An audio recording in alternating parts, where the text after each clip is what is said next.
Queridos irmãos, a paz do Senhor Jesus, nós por aqui de novo com EBD em Família, uma família para instruir a sua. Hoje, lição de número 4, 24 de julho de 2022, será ministrada em nossos templos, querendo Deus. E hoje vamos tratar acerca de um assunto extremamente importante, porque trata da base também ainda, né? Estamos tratando do alicerce da sociedade, do alicerce da igreja, que é a célula máter, como alguns dizem, a família. E hoje vamos falar sobre a sutileza da normalização do divórcio, que de normal, como muitos estão propagando, inclusive, vem aí um emaranhado de leis acerca da normatização deste ato que por Deus, o Criador do matrimônio, é condenado, é rechaçado, é totalmente contrário ao propósito que ele estabeleceu, o casamento e consequentemente instituiu o primeiro lar no Jardim do Éden. Temos aqui duas alianças, e essas duas alianças, elas estão fora do padrão comum de aliança, estão quebradas. E no caso aqui a proposta do adversário com a sua sutileza é desmantelar, é quebrar, é dissolver o matrimônio. Então nós vamos tratar sobre esse assunto à luz da palavra do Senhor. O nosso texto ouro, ou texto áureo, já nos afirma em Mateus 19,6 assim: assim não são mais dois, ou não são dois, mas uma só carne. Portanto, isso Jesus dizendo, o que Deus ajuntou, não separe o homem. A verdade prática diz, o padrão bíblico para o casamento é que ele seja heterossexual, monogâmico e indissolúvel. Ou, uma frase bastante conhecida culturalmente falando é, até que a morte os separe. A presente lição de hoje trata do divórcio de acordo com o contexto bíblico do Antigo e do Novo Testamento. Outro ponto interessante é que a lição abordará dois aspectos a respeito do divórcio, o aspecto legal e o moral. E, finalmente, a lição de hoje concluirá com uma importante reflexão sobre a prática pastoral, ou seja, como o pastor vai lidar com pessoas divorciadas. Como é que é isso? Pessoas que se casaram e agora, por um motivo ou outro, não estão mais casadas. Como que a gente lidar com isso, com esse processo de divórcio, tá bom? Então, entrando aí no primeiro tópico da lição, diz assim, o divórcio no contexto bíblico. Mandar um abraço aqui a todos os irmãos e irmãs que têm sido aí parceiros, compartilhado esse rico material. Que Deus em Cristo te abençoe. E o nosso primeiro tópico da lição é o divórcio no contexto bíblico. E para comentar o primeiro subtópico, o divórcio no contexto da antiga aliança, do antigo pacto, o Antigo Testamento, o nosso professor Diácono Fábio Júnior. Pai do Senhor, Diácono Fábio Júnior, com toda a liberdade aí agora de comentar. Muito bem, pastor, a paz do Senhor, evangelista João Von Rondon, que está conosco aqui também, a todos os irmãos e amigos, a paz do Senhor a todos, espero que todos estejam bem. De fato, pastor, um tema muito interessante que, quando nós lemos o livro inicial da Bíblia Sagrada, Gênesis, o livro do início de todas as coisas, aparentemente era para ser um tema muito simples, porque é muito objetivo a forma como Deus trata dessa questão. Mas nós sabemos que por conta da complexidade humana e principalmente por conta do pecado e os efeitos do pecado na vida do ser humano, esse tema ele ganhou algumas proporções, alguns desdobramentos, que aquilo que no primeiro momento era para ser uma situação simples de ser tratada, ela ganha outros contornos e se torna um pouco mais complexa. Antes de entrar propriamente no tópico de número 1, o divórcio no contexto bíblico, eu gostaria de trazer um dado no que diz respeito, um dado a nível de Brasil, a respeito desse tema, Existe um colégio nacional, um colégio notarial do Brasil, que é onde registra essas situações de família. Existe um dado que diz que no ano de 2021 foram registrados 80.573 divórcios, pastor, no Brasil. Só no Brasil, 80.573 divórcios no nosso país.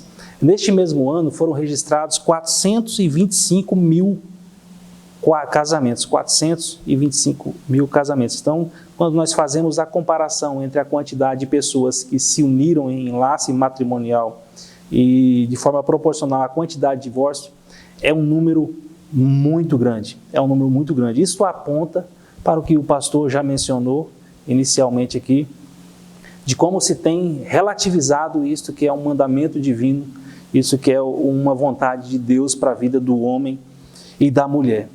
No Antigo Testamento, nós vemos aqui como se dava essa questão do divórcio, e é importante pontuar aqui que nas diversas sociedades que existiram, seja numa perspectiva bíblica no Novo Testamento, ou seja no Antigo Testamento, as pessoas que estavam dentro do contexto de proteção divina, elas tomaram algumas decisões que não necessariamente coincidiram ou coincidem com o que é vontade de Deus para a vida dessas mesmas pessoas. Então nós vemos que por conta de algumas situações, principalmente a expressão que é usada no Antigo Testamento, e Jesus também usa aqui no Novo Testamento, no texto da leitura bíblica em classe que nós lemos, que está em Mateus capítulo 19, do versículo 1 ao 9, é que a dureza do coração humano, dentre outros hábitos e outros costumes que foram inseridos no meio e no contexto do povo de Deus, também foi inserido, fez com que surgisse a ideia ou algumas possibilidades de divórcio. É bom sempre lembrar, isso é em decorrência da dureza do coração humano e não necessariamente em decorrência da vontade de Deus para a vida do ser humano. A vontade de Deus para a vida do ser humano, e aí eu convido você que está em casa, com a sua lição nas mãos, você que não tem a lição, você pode abrir a sua Bíblia aqui na nossa leitura bíblica em classe, que é capítulo 19, versículo do 1 ao 9. Nós vamos ver no versículo 4 dessa leitura, que Jesus diz assim, respondendo a um questionamento que lhe é feito sobre esse tema. Ele diz assim: não tendes lido que no princípio o Criador fez macho e fêmea? E aí o versículo 5, continuando, ele diz: portanto deixará o homem pai e mãe, e se unirá à sua mulher, e serão dois numa só carne. Então a ideia do casamento para Deus, a ideia originária, a ideia primeira da relação entre o homem e a mulher, como o pastor já bem mencionou, é que seja entre um homem e uma mulher, e não um homem e duas mulheres, ou um homem e outro homem, um homem e três mulheres, não, é um homem e uma mulher, e serão dois em uma só carne. E aí o versículo 6, continuando desenvolvendo esta ideia, Jesus diz, rememorando o que já existia na antiga aliança e o que é vontade de Deus para a nossa vida. Assim não são mais dois, o pastor já mencionou esse versículo, mas uma só carne. Portanto, o que Deus ajuntou, não separe um homem. Então nós temos aí um indicativo do que é vontade de Deus para o casamento, né? Nós vemos aí, nós afastamos aí qualquer outra possibilidade ou qualquer outra situação que venha colocar como regra a questão da relação conjugal. Mas nós temos algumas situações que são permitidas e vamos discorrer nessa lição? Sim, mas isso é sempre interessante nós pensarmos a partir da exceção. São exceções que foram trazidas pelo próprio Cristo, tiveram algumas exceções no Antigo Testamento trazidas pela dureza do coração humano, e Paulo também, corroborando com as ideias que Cristo deixa para essas situações, também traz algumas situações que são possíveis ou passíveis do afastamento entre aqueles que foram unidos no primeiro momento. Mas isso é exceção, a regra é sempre a vontade de Deus para a vida do casal, do cônjuge e da cônjuge, é que eles estejam unidos para sempre. E aí nós vemos aqui, a título de curiosidade, o comentador nos traz como era isso no Antigo Testamento, né? Nós temos que existia uma possibilidade ali que está relacionada o homem poderia dar o divórcio à mulher diante de uma situação de coisa feia. O nosso comentador ele não consegue trazer uma uma definição do que seria exatamente essa coisa feia, e não é por conta de uma incapacidade dele, mas porque é uma discussão que se desenvolve no tempo e durante séculos e não conseguimos chegar a uma definição exata. Mas o fato é que, uma vez havendo a dissolução por conta dessa situação de coisa feia, a mulher, nesta hipótese, lá no Antigo Testamento, ela estaria livre para casar de novo. Em relação ao homem que a repudiou em razão dessa justificativa, ele já não poderia mais tornar a casar com ela. Hoje nós vemos uma banalização muito grande do casamento. Tem pessoas que se divorciam hoje e amanhã se casa de novo com a mesma pessoa e depois se divorcia de novo e aí vai levando uma vida totalmente desordenada. Mas que fique claro para nós, na antiga aliança nunca foi vontade de Deus a dissolução. Muito bem, a partir desse entendimento do Antigo Testamento e um pouco dessa ideia trazido, inclusive nos dias de Jesus e agregado pelos fariseus, Jesus, ele descarta, ele rejeita todas as razões dadas para o desmantelamento da aliança a partir de motivos banais. Mas nós percebemos que Jesus traz a ideia original e ele abre uma exceção aqui. Ele abre uma exceção que somente em caso de relações sexuais ilícitas por parte do cônjuge é que pode haver uma quebra, liberando aquele cônjuge traído para contrair outro casamento. Mas sempre nós dizemos em nossos conselhos que se há a possibilidade de perdão, ainda é o melhor caminho, porque nunca a quebra da aliança poderá ser o melhor caminho, porque não é o ideal divino. Nós continuamos aí falando que o adultério ele é tão danoso, tão nocivo para a pessoa que sofreu por parte do cônjuge, que abre aí essa exceção para legitimar um novo matrimônio. No contexto das cartas de Paulo, e em especial a igreja de Corinto, Paulo vai tratar de relacionamentos entre crentes e de crentes com descrentes. A partir do momento que encontraram com Cristo, um aceitou Jesus e o outro não.